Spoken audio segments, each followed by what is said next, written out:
Ah, simula nung nabili niyo, mahina ang drain. Kita nyo, yan ay maximum na drain niya. Kita nyo. So, ibig sabihin, mula nabili niyo yan, bago, gano'n na. Ah. Kasi nga, medyo maluwag yung ano niya, yung pinakatali sa mga batak sa drain. Yun yung in-adjust ko.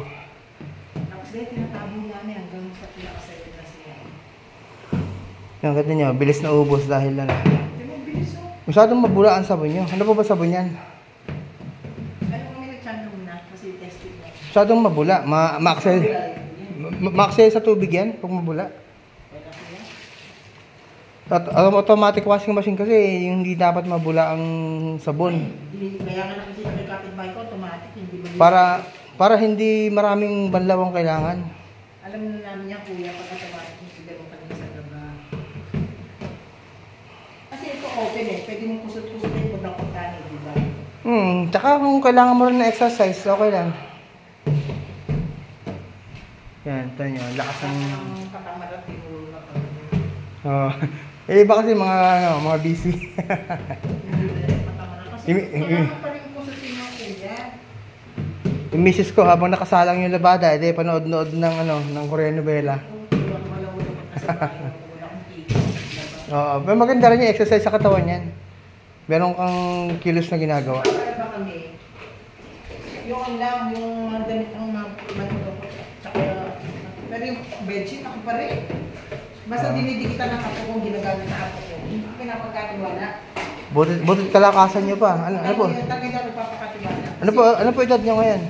Ha? Ano po edad nyo? Bata? Edad nyo po ano? 27. Kalakasan pa. Kaya itong ako yung naglalabagi sa akin eh. Hindi ko pinagkakatiwala talaga. Kahit maligaw lang siya kinukuha ko. Oo. Yan yung sabi. Fix na yung problema niya. Nilagayan pa yun, pag natuyo yan, nilagayan yan. Bawal hawakan. Oo. Kaya naka-alcohol pa muna. Oo. Hindi mo okay, ang bilis.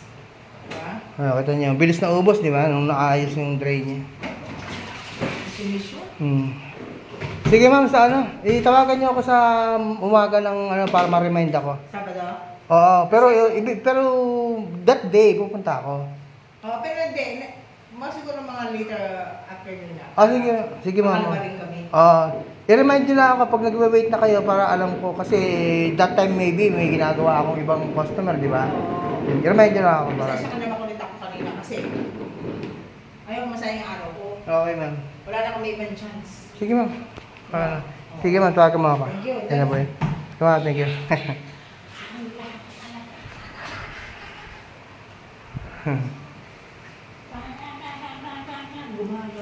Yan kasi nga nagluwagan na kaya yung motor kumasayad na rin sa pinaka. Kasi kung ginawa ng technician, nagdadagdag ng tornilyo. Pinapila namin, hindi ko nga nadala iba pa. Ba't hindi naayos? Hindi, nung may kinabit siya, may mga parang inaano siya. Tapos, pagka siguro, inakit na namin, ginagagan. Pag kung nanuwa siya, mga nalaglag na tornilyo. Kaya sige na-dislocate yun. Hindi na check. Hindi, alam mo yung mga kumpanyang yan. Ako, walang kwenta yung mga technician nila. Bumastos ka na. Sabi na ako, bumastos ka na lang. At least hindi ka na makukonsume. Basta kuya tayo, suki na tayo. Basta convenient po yung home service. Apo, makikita mo naman pag suki na tayo. Save po sa akin dyan, ha? Apo. Sige ba, Sabado na lang po para at medyo inabot na ako ng gabi rito. Saka bibili lang nila yung pyesa. Marami po akong pyesa. Actually, alam niyo ba yung bodega ko, ganito kalaki? Bodega. Kita niya, dami kong dalang pyesa. Kaya lang... Hindi mo na kinain tinapay mo. Ay, check out ko na lang po. Kaya niya, dami kong dalang pyesa. Puro mga brand new yan. Pang rep, automatic washing machine. Hindi ba?